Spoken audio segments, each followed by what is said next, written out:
Este libro no hubiera nacido sin el concurso de los que me han impedido hacerlo.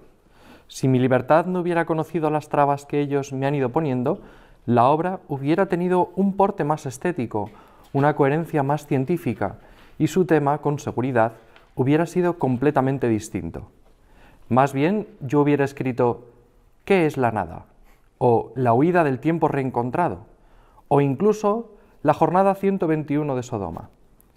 Tal vez hubiera sido el cauce más que probable de mi trabajo. Algunas personas lo han cortado en seco, menos como un obstáculo, a decir verdad, que como un dique, para hacer que subiera el nivel de las aguas. Bienvenidos al Club Dalroy. Hoy es un día muy especial para nuestro club porque no solamente salimos por primera vez en la historia del club, vamos a salir en un vídeo, nos están viendo, no solamente escuchando a nuestros normales oyentes, sino por quien tenemos hoy con nosotros. Tenemos a Fabrice Hadjadj. Fabrice es el director del Instituto Filántropos, es profesor, pensador, un pensador católico además muy reconocido, que hemos citado muchas veces en el club, dramaturgo, y sobre todo para nosotros es muy importante porque tiene 10 hijos. O sea, eso es para nosotros el verdadero mérito y los verdaderos títulos que valen para el Club Dalroy, como sabéis muy bien. Está también con nosotros Julio Llorente. Muchas gracias por repetir. Muchas gracias a vosotros, encantado. Javier Rubio, nuestro tomista de referencia, que ya lo conocéis. Muchas gracias, Santi. Y Juan Rubio, de Olazábal, que también repite por tercera o cuarta vez en el club. Así que estamos muy contentos. Y hemos invitado a Fabrice, hemos tenido la oportunidad de invitarlo, estamos muy agradecidos porque vengas.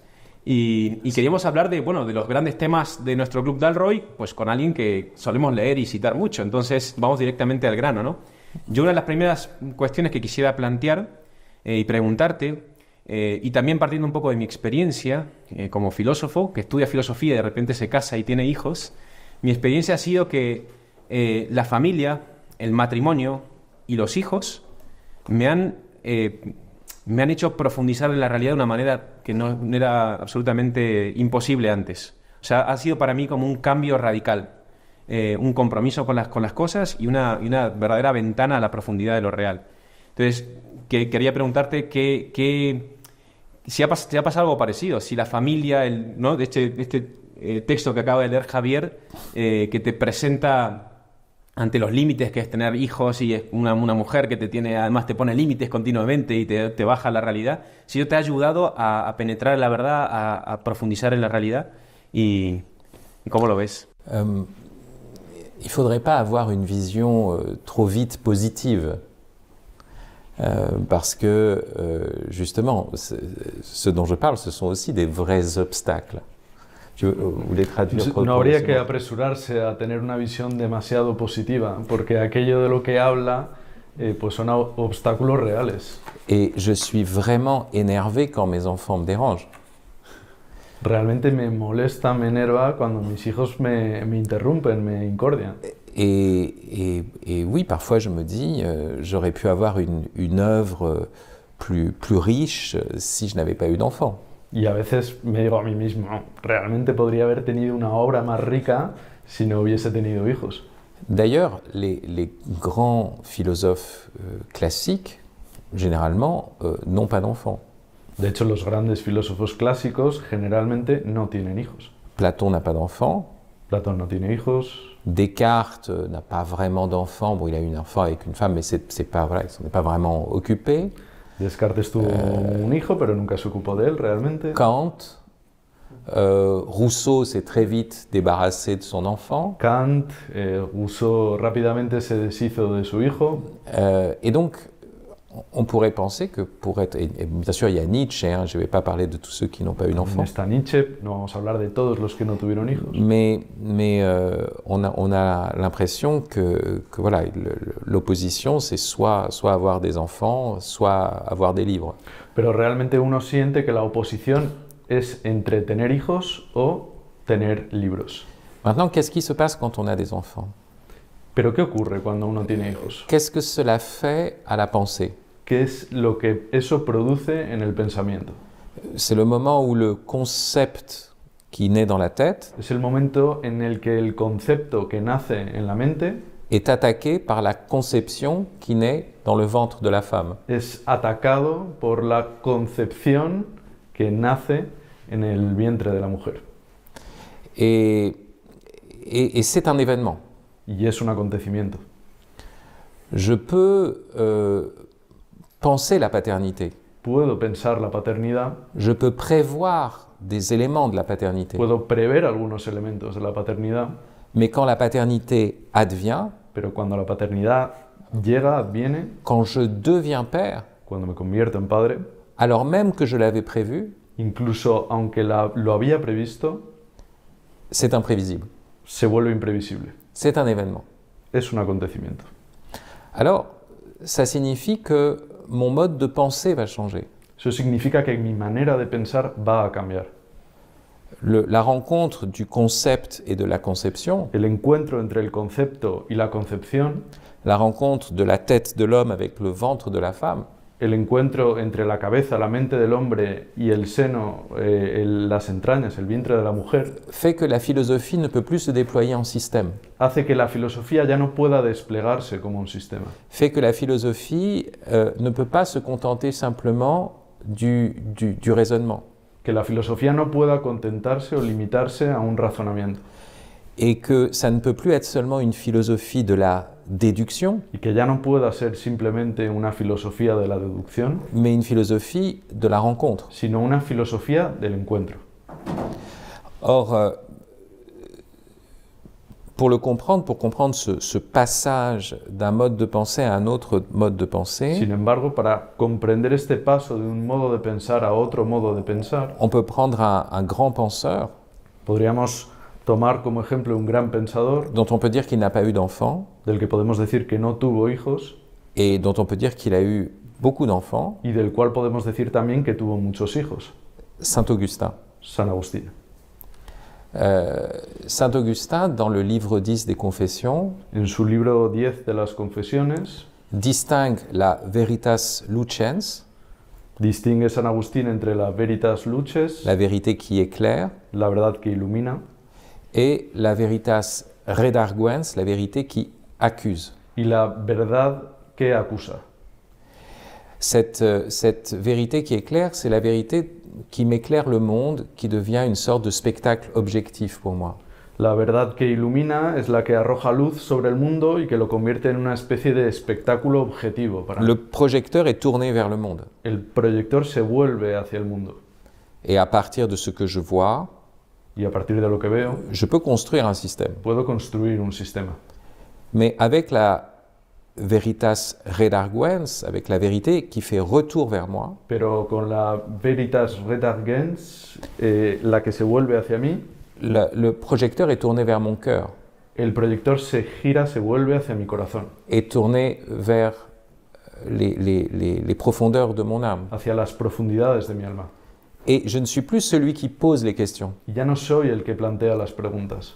Je deviens une question pour moi-même. Me convierto en una pregunta para mí mismo. Et c'est ça qui renverse. Voilà. Et chez Saint Augustin, à travers la paternité spirituelle, Y eso es lo que en San Agustín, a través de la paternidad espiritual, on peut voir ce que la paternité fait à la pensée. podemos ver lo que la paternidad hace en el pensamiento. Pero yo creo, estoy muy de acuerdo y me ha encantado esta explicación, pero creo precisamente que en la medida en que no tengamos esa posibilidad del acontecimiento, del otro radical, que puede ser un hijo, puede ser tu esposa, podemos caer en la tentación de creer que somos nosotros como una especie de, ¿no? de Deus ex machina o lo que fuese, que está desde arriba viendo y analizando y decidiendo cómo es un poco el mundo por esa luz que, como un sujeto, somos mero sujeto, ¿no? Cuando yo creo que el reconocernos heridos por la realidad te permite empezar a pensar de verdad, o más verdad tal vez, no lo sé.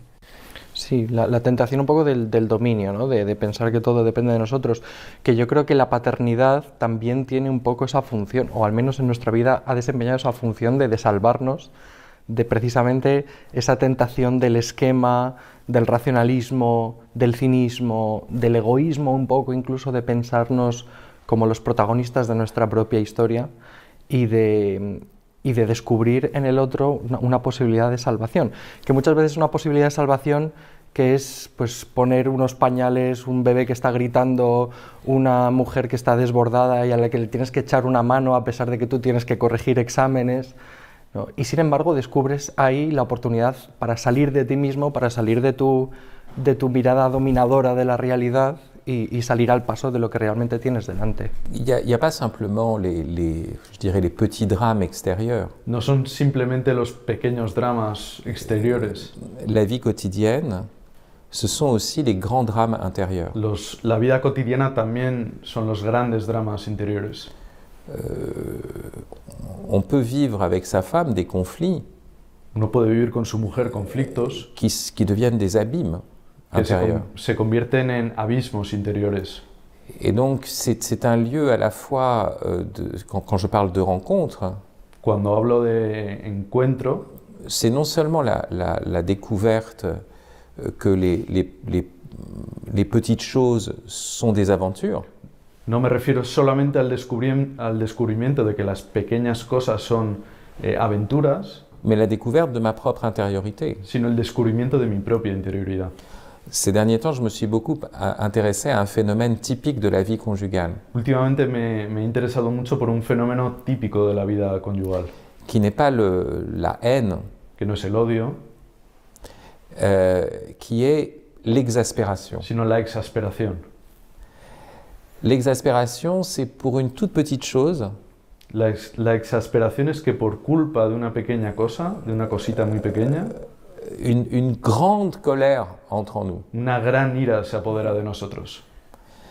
Et il y a une disproportion. Y uno experimenta una desproporción, un desfase, Et devant cette disproportion, y ante esta desproporción on pourrait se dire qu'au fond, la vie conjugale est intenable.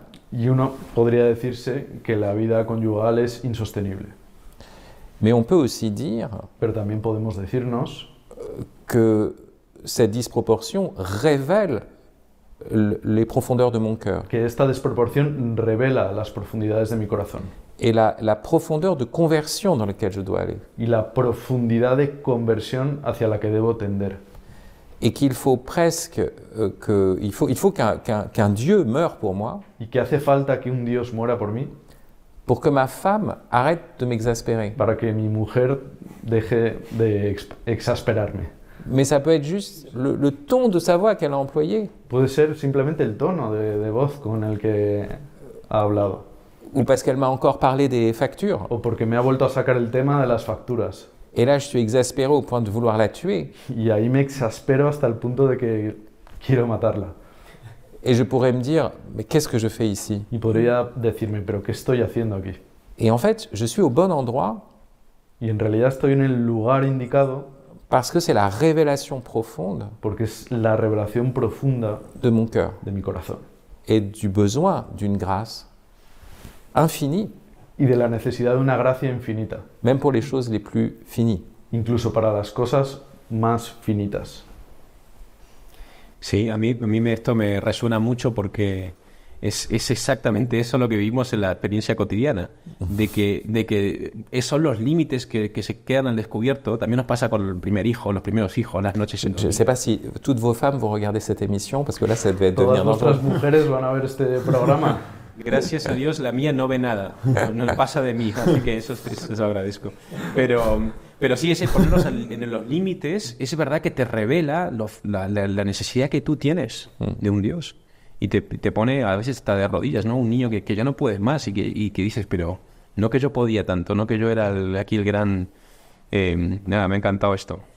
Yo, por cambiar un poco de tercio, uno de los últimos libros que se ha publicado en español suyos es ¿Por qué dar la vida a un mortal?, que es una recopilación de conferencias, y empieza diciendo que...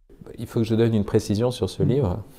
Una pequeña indicación sobre este libro. C'est un livre qui n'existe pas en français, Es un libro que no se ha publicado en francés et qui recueille des conférences que j'ai données en Italie. y que recoge conferencias impartidas en Italia. Et donc, c'est la traduction d'une traduction. Así que es la traducción de una traducción. Et alors, c'est un ami qui a fait les traductions. Un amigo se encargó de las traducciones. Donc, la traduction en italien est bonne. La traducción en italiano es buena. Mais c'est un livre étrange pour moi parce qu'il n'existe pas en français. Pero es un libro extraño, raro para mí, porque no existe en francés. Bueno, en el que dice que el hombre es el único de los animales que se pregunta por qué dar la vida a un semejante. Los animales lo hacen por instinto y los hombres lo hacemos libremente. Creo que esta pregunta tiene mucho sentido hoy, porque antes igual alguien lo hacía porque tenía que hacerlo. Hoy está la posibilidad de los anticonceptivos. Es que esa pregunta está especialmente vigente. Uno puede decir no dar la vida a un mortal por eso, por las exasperaciones cotidianas, porque es incómodo, o quizá porque prefiera viajar, porque prefiera realizarse en el trabajo. ¿Qué sentido tiene hoy dar la vida a un mortal? ¿Por qué alguien debería dar la vida a un mortal, a un semejante?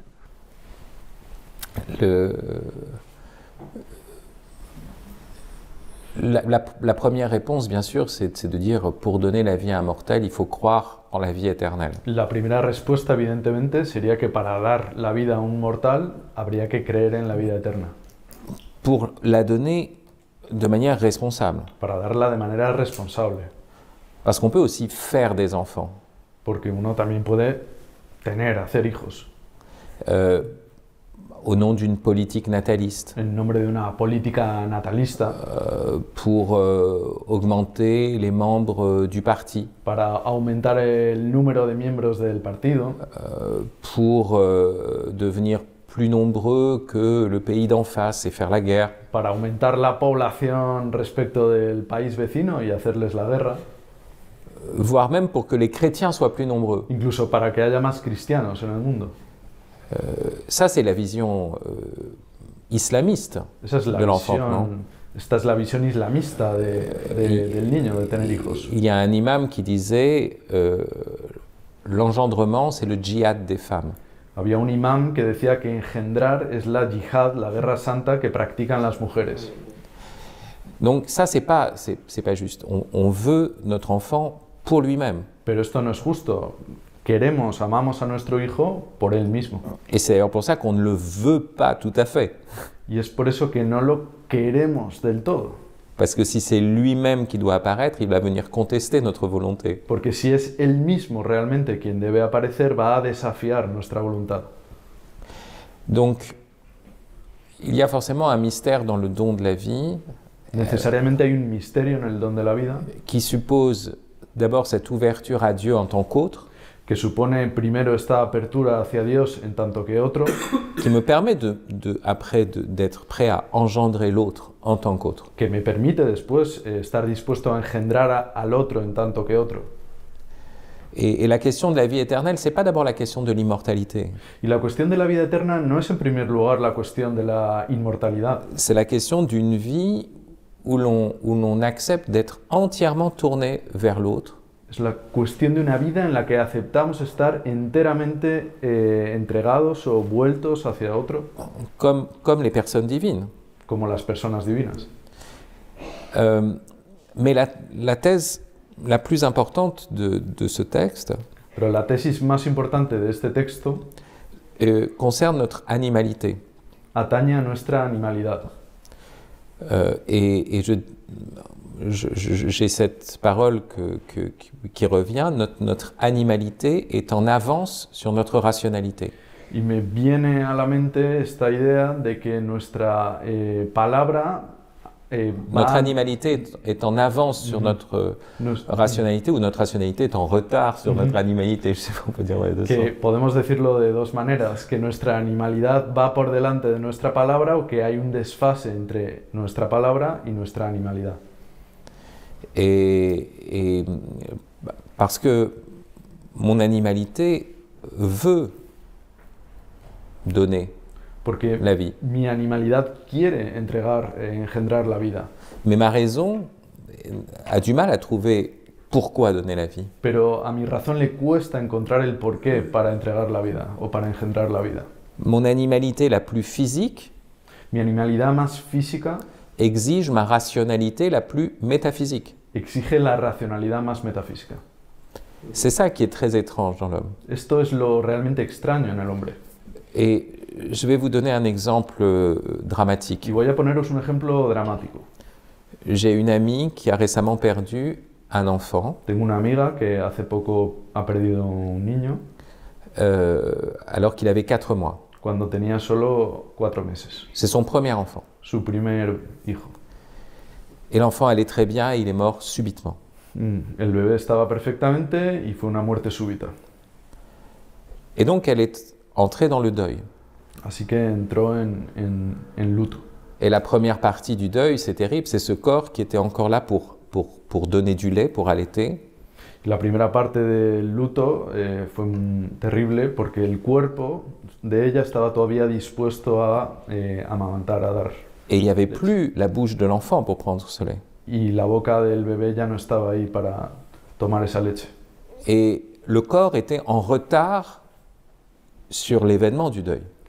El cuerpo iba tarde respecto del acontecimiento del duelo, del luto. Mais après, Pero después, quelques semaines après, unas semanas después, elle a eu son retour de couche. Elle a eu le moment où elle a eu à nouveau ses règles. volvió a tener el periodo. Ça veut dire que son corps lui disait Es decir, que su cuerpo le decía, « Je suis prêt à avoir encore un enfant ya puedo otra vez tener un hijo. ». Et elle, Pero psychologiquement, ella psicológicamente elle n'est pas prête. no estaba lista. Cette fois, son animalité est en avance sur sa rationalité. Esta vez era su animalidad la que estaba adelantada respecto de su racionalidad.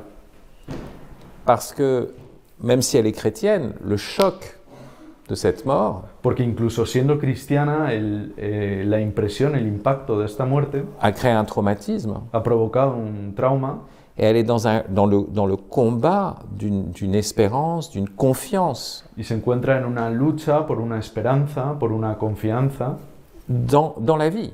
en la vida.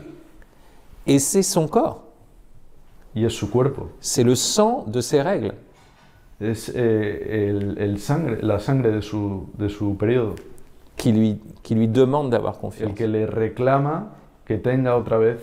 Mais le sang, Confiance. voilà, et le sang de ses règles Y la sangre de su periodo la renvoie très concrètement au sang de la plaie du Christ. la devuelve muy concretamente al centro de las llagas de Cristo. Qué maravilla. A mí esto es una cosa que me llama mucho la atención en general los libros que escribe, porque están llenos de una nueva forma de entender la carnalidad, de una nueva forma de entender la corporalidad, que a mí me resuena mucho y me parece que es muy enriquecedora, al menos en el mundo en el que nos ha tocado vivir, que es un mundo que tiende mucho hacia el individualismo, hacia el racionalismo. De hecho, también, por ejemplo, el movimiento transhumanista, del cual usted también ha escrito algún libro, alguna conferencia, apunta mucho eso, señala mucho eso, ¿no? A la parte más racional o a la parte más espiritual, dejando de lado la corporalidad y me impresiona mucho esto que usted dice sobre la Trinidad, porque en el fondo estamos hechos a imagen y semejanza de Dios, y eso implica también la relación trinitaria. Y esto es una cosa que yo aprendí en el contexto de la familia, de la donación hacia mis hijos y de la donación hacia mi mujer. Yo recuerdo una noche que estaba mi hijo llorando, mi segundo hijo llorando, y que me tuve que levantar a las 2 de la mañana y cogerlo en brazos, ¿no? Y estar así dormido, con ganas de volver a la cama, y de pronto pensar, es que así es como nos ama Dios Padre. Es un amor de donación plena que no tiene absolutamente nada a cambio. Es una donación hacia el otro total. Y si no entras en esa dinámica y si no sabes, yo creo que interpretar adecuadamente esos signos, esos momentos, me pasó también con mi mujer, ¿no? El momento de entender que con mi mujer delante, mi relación con Dios necesariamente pasaba por la mirada de mi mujer, por la relación con mi mujer. ¿Qué pistas nos darías para poder vivir de esta manera, para no dejarnos llevar por la tentación del espiritualismo, del racionalismo y mantenernos más unidos a la carnalidad, a la corporalidad en nuestra vivencia familiar y luego también en el contexto de la filosofía de hoy? Alors, d'abord, on peut critiquer le rationalisme, mais il faut quand même affirmer une rationalité incarnée. De primeras podemos criticar el racionalismo, pero antes hay que afirmar una racionalidad encarnada. On peut critiquer même la réduction technologique, También podemos criticar la reducción tecnológica, mais nous sommes des êtres qui avons besoin de technique. pero somos seres necesitados de la técnica. Et il y a des techniques même pour s'occuper de ses enfants, bien sûr. Incluso hay técnicas para ocuparse de los propios hijos. En prendre soin, ne pas les empoisonner quand on leur fait un repas. Cuidarlos, no envenenarlos cuando les hacemos la comida. Mais c'est vrai que il y a quelque chose qui est au-delà de la technique. Pero es verdad que hay algo, quelque chose qui est, Au-delà, oui. que está más allá de la técnica. Parce que il peut y avoir, et spécialement dans le monde chrétien, Porque puede haber, y especialmente en el mundo cristiano, une logique du projet éducatif, una lógica del proyecto educativo, où on cherche à avoir le plan en la que intentamos tener el plan de la réussite de notre enfant, del éxito para nuestros hijos, de l'épanouissement de notre enfant. de la realización de nuestro hijo, Mais notre enfant n'est pas un simple objet fabriqué. pero nuestro hijo no es un objeto de fabricación, Et il n'est même pas une plante. ni siquiera es una planta. On peut avoir une vision botanique. Je veux ton épanouissement.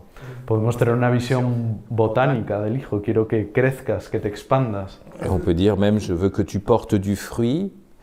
Et donc voir notre enfance sans comprendre que la vigne dont parle le Christ est une métaphore. Incluso podemos querer que nuestro hijo dé fruto sin comprender que la viña de la que habla Jesucristo es una metáfora. Parce qu'on a un être qui est libre. Porque somos es un ser que es libre, el hijo. Et l'histoire qui est la plus parlante pour nous, Y la historia más elocuente para nosotros c'est celle du péché originel. es la del pecado original. Qui a été le père, l'éducateur d'Adam? ¿Quién fue el padre, el educador de Adán? Dieu. Dios. Est-ce qu'il a commis des fautes d'éducation? ¿Es que acaso cometió errores en la educación que le dio a Adán? Et pourtant, il y a le péché. Y sin embargo, el pecado está ahí. Parce qu'il a voulu en face de lui un être libre. Porque prefirió ante él un ser libre. Mais il y a encore une autre question. Pero hay otra cuestión, otra pregunta. Pourquoi est-ce que Dieu a voulu qu'il y ait un serpent dans le jardin? ¿Por qué quiso Dios que hubiera una serpiente en el jardín? Est-ce que c'est un Dieu pervers? ¿Es que es un Dios perverso? Ou est-ce que c'est un Dieu qui veut la responsabilité de son fils? ¿O es un Dios que quiere que su hijo sea responsable? Qui veut la gloire de son Que fils? quiere la gloria de su hijo. Et la gloire, on l'obtient qu'à travers l'épreuve. Y la gloria solo se gana a través del desafío, del reto, del obstáculo. Et c'est précisément ça, le serpent fait partie de la perfection du jardin. La serpiente precisamente forma parte de la perfección del jardín. Et ça, c'est pas une mentalité technique. Y esto no es una mentalidad técnica. Parce que je pourrais dire, donc, il faut mettre des serpents dans les jardins. Porque entonces uno podría decirse, pues entonces hay que meter serpientes en el jardín. Oui, il faut que j'organise la tentation de mon fils. O tengo que organizar la tentación de mi hijo. Il est adolescent, Es adolescente. je vais laisser traîner un film pornographique. Voy a dejar por ahí tirado una película, un DVD pornográfico. Ben non, Pues ça no, n'a pas du tout ce sens-là. eso no tiene ese sentido. Parce que c'est pas uniquement une question technique. No es una cuestión técnica.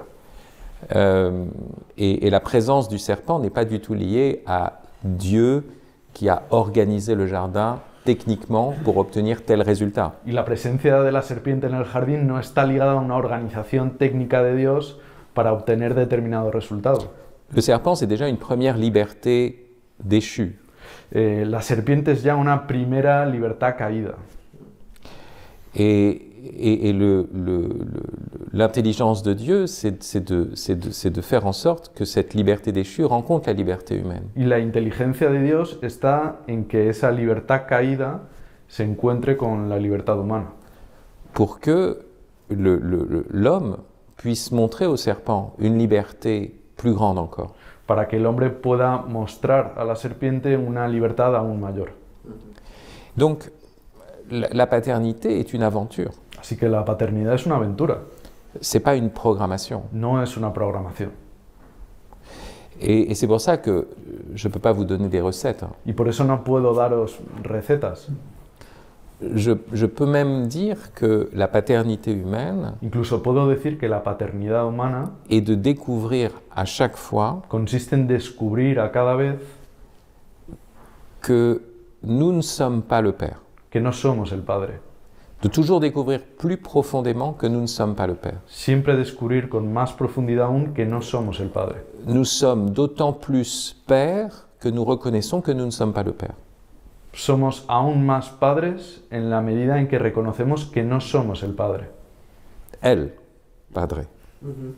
Et donc, ça veut dire reconnaître nos défaillances.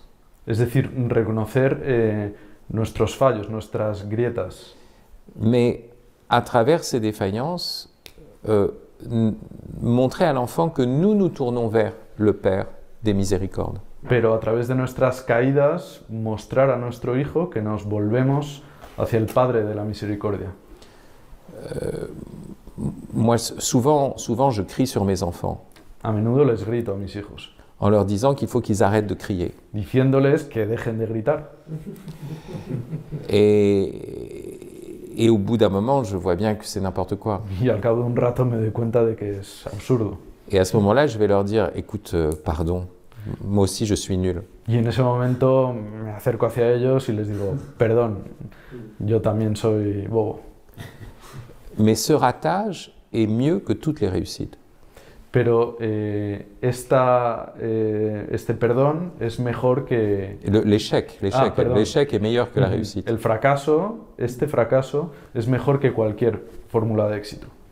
Parce que à travers cet échec, je vais pouvoir demander pardon. Porque a través de este fracaso voy a poder acceder a pedir perdón.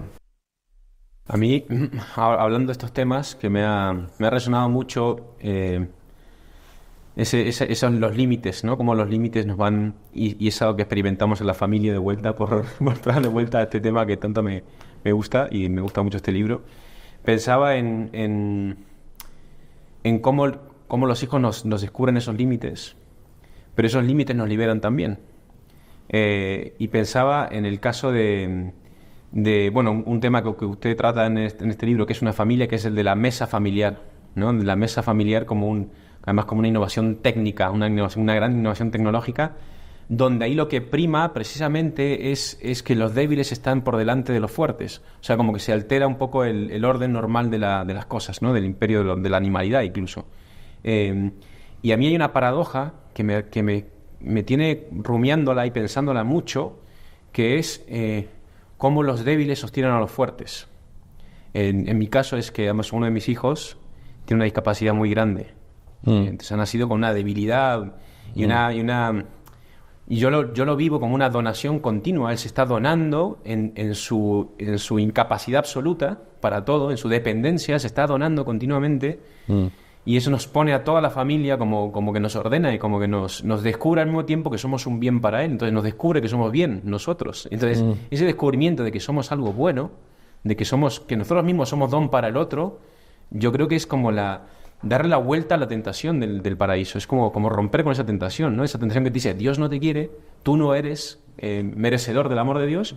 Aquí se explota, porque es todo lo contrario. Hay alguien que te dice con su cuerpo, con su piel, con su necesidad, que tú eres un bien, ¿no? Entonces esa paradoja, no sé si me encantaría escuchar.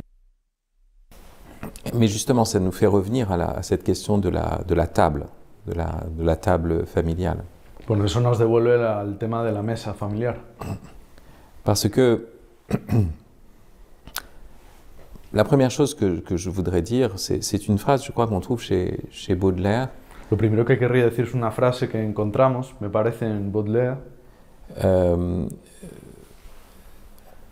On ne peut pas prendre joie à quelque chose si l'on n'a pas d'abord joie à rien. Uno no puede alegrarse o disfrutar con algo si no es capaz antes de no alegrarse con nada en particular. Ça veut dire que le fondement de la joie, c'est la joie d'être. Es decir, que el fundamento de la alegría es la alegría de ser, el gozo de ser, La joie de vivre. la alegría de vivir. Si je n'ai pas la joie de vivre, Si no tengo la alegría de vivir, la résurrection n'est pas une bonne nouvelle. la resurrección no es buena noticia. Donc, qui peut nous donner cette joie de vivre? Así que, ¿quién nos puede dar esta alegría de vivir? Qui n'est pas la joie de la performance. Que no es la alegría de la actuación. Il peut y avoir une joie de la performance, il ne faut pas la mépriser, cette joie-là. No hay que rechazar esta alegría del resultado, de la buena actuación, Mais elle présuppose cette joie, toujours la joie de vivre, pero siempre presupone la alegría de vivir, qui est la plus fondamentale. la más fundamental. Or, c'est précisément souvent ceux qui ne sont pas capables de cette performance Y sin embargo son aquellos, muy a menudo, aquellos que no son capaces de esta eficiencia, mejor que actuación, qui sont les témoins de cette joie de vivre. quienes son los testigos de esta alegría de vivir. C'est le cas, bien sûr, des enfants handicapés. Es el caso, por supuesto, de los niños con discapacidades. Et donc, moi, je le vois spécialement avec mon fils qui est trisomique. Yo lo veo especialmente con mi hijo que padece trisomía. Et alors, qu'est-ce qui se joue autour de la table familiale? Así que, ¿qué es lo que hay en juego alrededor de la mesa familiar? Qu'est-ce qu'on demande comme capacité? ¿Cuál es la capacidad que se exige? La capacité de respirer, La capacidad de respirar, la capacité de manger. la de comer, La nutrition, la nutrición, qui est la base de la vie. que es la base de la vida. Et on a un émerveillement devant celui qui mange. Y uno se maravilla ante aquel que come, Pas parce qu'il a tenu un grand discours, no porque ha dado un gran discurso, mais parce qu'il mange. sino porque come. Et c'est très fort avec les bébés. Y es muy impresionante con los bebés, Et aussi avec ceux qui sont handicapés, qui Incluso même ne con- pourraient même pas porter une parole. incluso con los discapacitados que no podrían decir ninguna palabra. On est émerveillé qu'il mange, No se maravilla de que coman et en mangeant, il est à égalité avec nous. y al comer se ponen en pie de igualdad con nosotros. Et c'est ça ce que fait cette table familiale. Y esto es lo que logra la mesa familiar.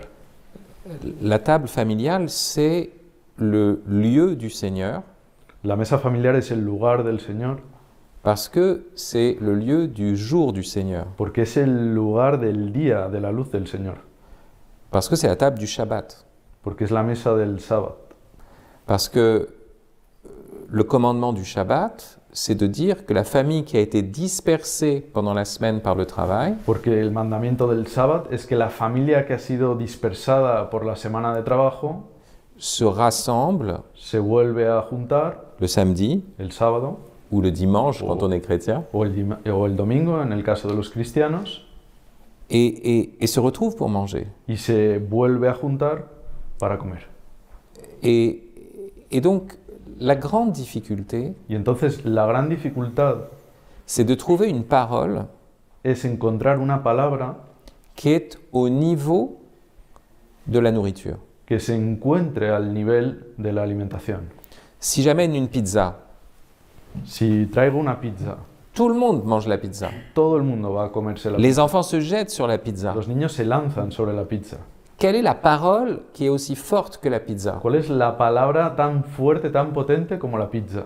qui est aussi universelle que la pizza? Que sea tan universal como la pizza. Et c'est là où il y a après, pour ceux qui parlent, une inventivité. Y es ahí donde aquellos que hablan ven una capacidad de inventiva. Parce qu'il faut vraiment trouver les histoires à raconter Porque realmente hay que encontrar historias que contar autour de cette table du Shabbat. alrededor de esta mesa del sábado. Et c'est quoi? C'est l'histoire de la libération, ¿Y cuál es la historia? Pues la historia de la liberación, l'histoire du chemin de la liberté, la historia del camino hacia la libertad, l'exode, el éxodo, à travers n'importe quel type d'histoire. a través de cualquier tipo de historia, Mais c'est toujours cette histoire de rédemption. pero es siempre esta historia de redención. Et c'est pour cela que j'ai aussi, je me suis mis aussi à écrire pour la jeunesse et pour les enfants. Por eso he empezado a escribir para la juventud y para los niños, Et c'est pour ça aussi qu'à la table familiale, je raconte des histoires fantastiques, y por eso en la mesa familiar cuento historias fantásticas ou alors je reprends des histoires bibliques, o retomo historias, relatos bíblicos, voilà, en leur donnant une forme d'histoire de super-héros. dándoles una forma o estructura de historia de superhéroes. Et là, j'essaye d'être au niveau de la pizza, Y ahí intento alcanzar el nivel de la pizza, mais c'est difficile. pero es difícil. Et plus on est un grand écrivain, Y cuanto mayor escritor uno es, plus c'est difficile. más difícil es. Donc il y a un défi esthétique et narratif Así que hay un reto estético y narrativo autour de la table familiale. alrededor de la mesa familiar. Hablaba de la alegría de vivir. Creo que una de las características de nuestra época es la del rechazo del error. Creemos del error, de la falibilidad humana, de la miseria, de la dependencia. Creemos que esa miseria, esa dependencia, esa falibilidad es un impedimento para vivir felices, como para vivir como deberíamos estar llamados a hacerlo. Entonces la pregunta es, ¿cómo reconciliar la alegría de vivir, y hablaba usted de la redención, y la falibilidad humana? ¿Cómo reconciliar la alegría de vivir y la miseria? ¿Cómo ser felices en una época en la que esta miseria es además tan evidente? Que hay niños que mueren en África, en la que vivimos tiempos de incertidumbre porque Dios sabe a qué gobernante se le puede ocurrir pulsar el botón de la bomba nuclear. ¿Cómo reconciliar el drama humano con la alegría de vivir, sin entregarnos a proyectos transhumanistas de abolición de la miseria, de abolición de la falibilidad, etcétera, etcétera? Je vais répondre en 3 temps. Voy a responder en 3 tiempos. La première chose, c'est que la joie n'a pas à se justifier. Lo primero es que la alegría no tiene por qué justificarse, Parce que nous sommes faits pour la joie. porque estamos hechos para la alegría. Et si quelqu'un a la joie, je ne parle pas d'un contentement facile, mais je parle d'une vraie joie. Y no hablo de un alegrarse superficial, facilón, hablo de una auténtica alegría. Il n'a pas à se justifier. Pues esa persona no tiene por qué justificarse. La deuxième chose, c'est que notre joie ne peut pas être parfaite. Y lo segundo es que nuestra alegría no puede ser perfecta Tant qu'il y a de l'injustice. mientras haya, injusticia. Ce qui signifie que la joie a toujours une dimension de mission. Y esto significa que la alegría siempre tiene una dimensión de misión. Je peux être dans une allégresse malheureuse. Puedo vivir o experimentar una alegría desgraciada. Parce que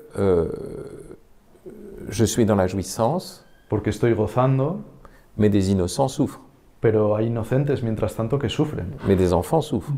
Y los niños sufren. De telle sorte que mon bonheur me démoralise. De modo que mi propia alegría me desmoraliza. Donc toute joie, qui n'a pas à se justifier bien sûr, Parce mais appelle à se développer dans une justice. Así que toda alegría que no tiene por qué justificarse a sí misma está llamada a desarrollarse como justicia. Donc la joie contient une dimension de mission et de mission